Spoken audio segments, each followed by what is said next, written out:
uyda bo'lgandan keyin shu yo'g'inni ko'rgizgan. Filmimni shundoq o'tan ko'rib edinglar, lekin yozgan pinglimlaringlarni o'qimay bo'lmadi. Men bugun sizlarga birma-bir o'qib beray.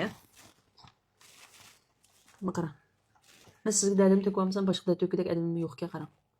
Birisi nimda Lawz xotin bu deb yozib qo'yibdi.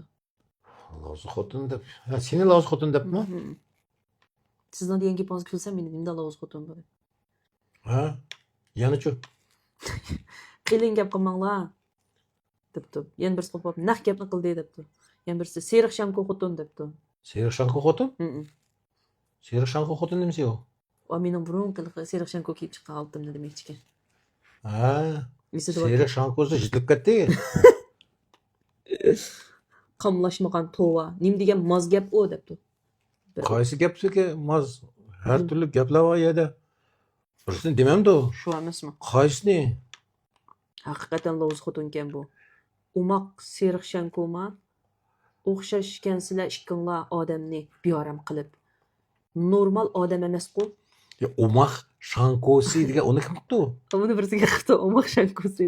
Va, bikash tuyibsi, tashibsiz buni. Tashladin sen bo'pti. Ha, aytayotding qara.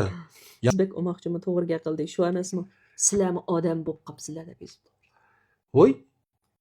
Nima degan odam bo'lganlarni ayirib beradigan odam kana? Yezib qo'ya telefoni kerak bo'lib qoldi bizga kelajakda. Xotin kishi degandan kishdimi yo'g'an yana nimasi bo'ladi deb yozibdi. Esil ayol kajmu, mun ayol ha. Lekin bek to'g'ri qilibdi. Ha, er kishi degan uyning turgi tutsa, er kishi degan uyning berki tutsa. Men yana bir sabab. Voy, men adash bak qiziq qildi kajmu, g'uljilikmi demadi. Ha, menimi? Voy rahmat, meni uyg'urcham tugab qolsa keyin xafa bo'lishimsizmi? Ey do'stlar, yo'g'on narsanglar borka degan odamlarni menga kelar, men bir ko'z tutib qo'yay deb qo'ysanglar bo'lmamda, o tetiqsiz go'ylaka, o'slarga ashtaga qilgan deb. Uning ko'ztamda endi.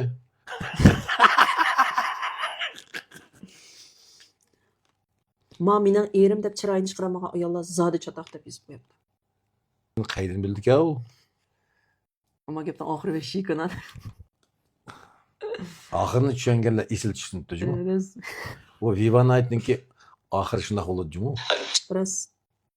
Bir qopab menda debdi. Hamma odamning eri bo'ldi deydi ya. Hamma odamning eri bo'lavermaydi. Akish deganning eri bo'lmaydi, xotini bo'ldi, xotini.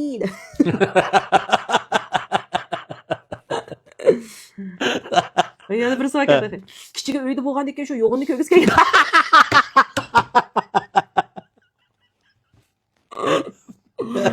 Esil gapdi juma. Ablıcımı da biz qaytararsan.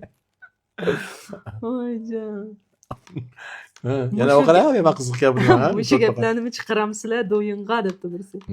Men haqiqiy rost gap bo'ldi debdi. Xo'p bo'ldi. Mushu gapni anglamoqchi-ku ular shu. Agi deganman otqanlar shunda deganda. Munarasa gulgulikka juma. Qilinkanlar paramda. Akam xo'ga qildingiz toza debdi birisi.